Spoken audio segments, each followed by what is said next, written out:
Você que acompanha os noticiários já deve ter ouvido falar que o dólar está em queda, que a moeda americana fechou a menos de R$5 essa semana. E aí você pode falar, tá, Marcela, e o Kiko, né? O que eu tenho a ver com isso? O que isso significa?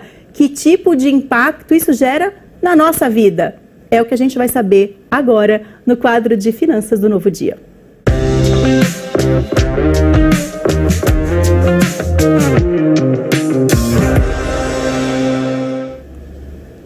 Luciane Quedo, bem-vinda mais uma vez, tudo certo? Tudo ótimo, muito bom dia. Bom dia. E aí, dólar caiu, significa o que para todo mundo que está assistindo a gente?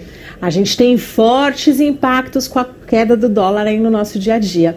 Muitos produtos que a gente consome, eles são importados. E mesmo os que não são, a gente acaba tendo impacto na gasolina, naquele pãozinho que quem tá tomando café agora cedo, pão francês, que tem a questão do trigo, que é uma commodity, tem preços internacionais, nas nossas roupas, quase em tudo, Marcela, mesmo que a pretensão não seja viajar para o exterior e lá dar um oi pro Mickey. Infelizmente. Infelizmente, no dia a dia a gente sente os impactos. Mas, por exemplo, quando o dólar sobe, tudo aumenta porque teve a alta do dólar. E quando o dólar diminui, significa que necessariamente os preços vão baixar ou seria pedir demais? Às vezes, infelizmente, é pedir demais, mas muitas vezes ainda existe um estoque alto, ainda existe aí um preço de custo, né, de aquisição no dólar mais elevado. É importante a gente lembrar que no ano passado o dólar bateu 5,74. Na última sexta-feira ele bateu 4,74, que foi o menor patamar desde o dia 11 de março de 2020. Então teve mesmo uma variação grande, mas eu posso te afirmar que se não fosse essa baixa do dólar e valorização do real, a gasolina, por exemplo, estaria muito mais cara. Mais cara ainda? Com certeza, Caramba, muito mais cara. Entendi. E com relação, por exemplo, agora a gente está vendo que o turismo está retomando, as pessoas estão viajando e a viagem internacional é realidade para algumas pessoas. Tem gente que luta e faz tanto plano para conseguir fazer a viagem, aí vai comprar o dólar, quase cai duro, porque o dólar está muito caro. E agora que diminuiu um pouco, como é que a pessoa faz? Assim, vale a pena pegar o dinheiro que ela tá ali, tá carimbado para viagem, compra tudo em dólar à vista, leva no cartão? Como é que faz isso para quem tem viagem marcada? Uma boa estratégia é fazer preço médio. Então, gente, a gente nunca deve comprar tudo de uma vez, porque pode haver aí novas variações para baixo.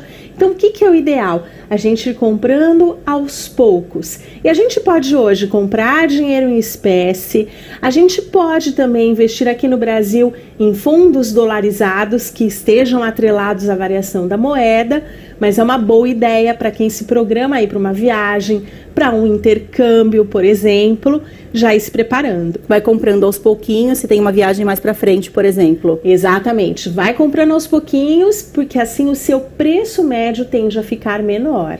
Como você falou em investimento, Lu, o que é esse investimento? Então, o que a gente pode fazer? A gente pode diretamente comprar a moeda ou existem formas de nós investirmos no exterior sem sair do Brasil, por meio de fundos, por exemplo, atrelados ao dólar.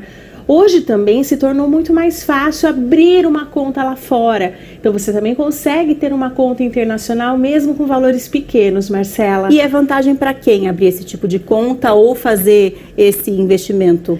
O mais interessante é para quem possa ter um descasamento no seu fluxo de caixa, recebe em reais e tem, por exemplo, algo a ser pago em moeda estrangeira. Eu vou dar exemplos no dia a dia. Um hospital, um serviço médico que importe uma máquina que seja aí, né, paga em dólares. Alguém que tem um filho que tem intenção de estudar no exterior e aí às vezes não só a gente tem que mandar, como sustentar essa pessoa lá pelo período. Então situações que você tenha que fazer um pagamento em moeda estrangeira. Entendi. Para quem tem dólar guardado por sobrou de uma viagem, você não sabe o que fazer, tá lá na sua carteira, debaixo do colchão, enfim. Com o dólar mais baixo, é vantajoso vender para quem tem o dinheiro em casa ou não? Ou espera valorizar porque agora não é hora de vender? Sim, se você tem o dinheiro em casa e não tem necessidade do recurso, lembrando sempre que essa variação cambial é mais interessante para o longo prazo, não é hora de vender, né? Pode ser um momento que sim, você mantém as reservas.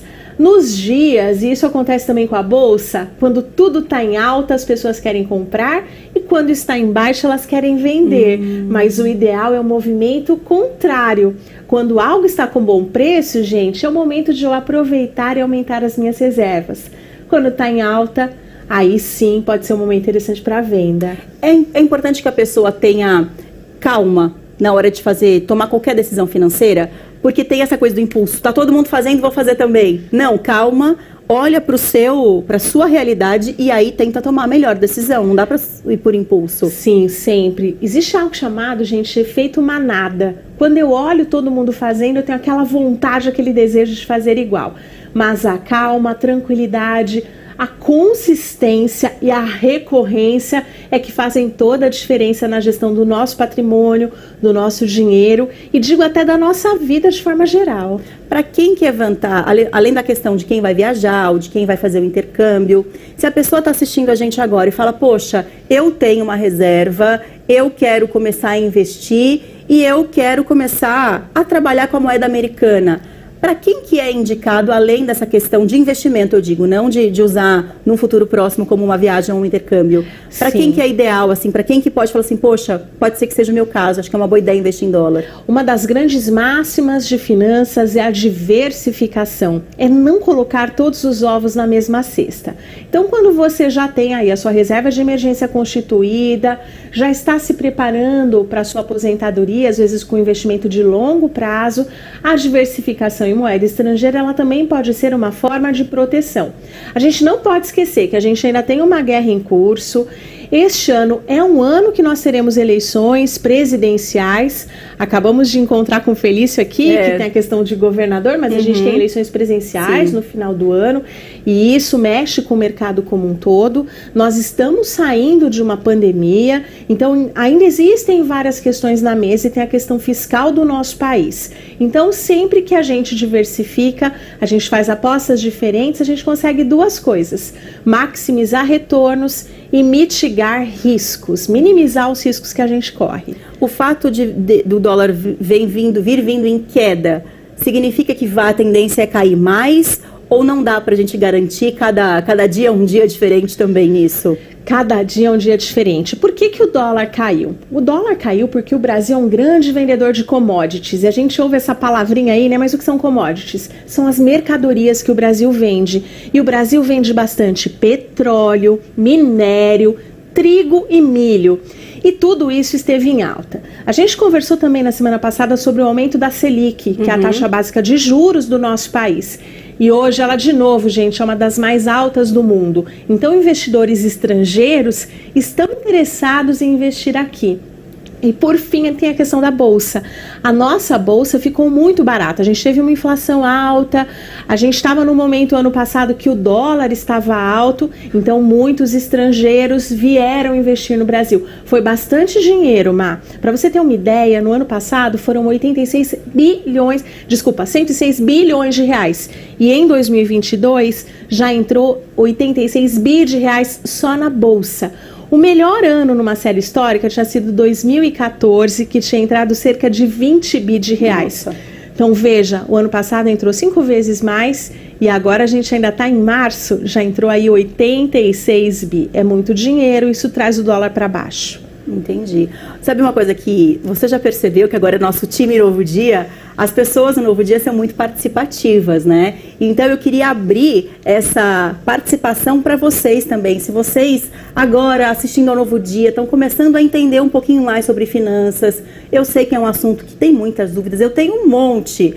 Manda mensagem pra gente, sugiram um tema aqui para Luciana abordar junto comigo no próximo quadro de finanças. É legal essa participação das pessoas, né? Sim, porque é um assunto tão difícil. Você é especialista, para você é simples e que bom que a gente trouxe a Lu pra cá, porque ela fala de uma maneira muito didática, muito leve. Mas é um assunto ainda que dá uma dor de cabeça. É legal se as pessoas puderem participar, sugerindo temas pra gente tratar aqui, né? Com certeza, porque no final do dia, gente, cuidar bem das finanças significa ter mais leveza, mais equilíbrio, mais tranquilidade na vida como um todo, para que no final a gente tenha aí dias mais felizes. Sem dúvida.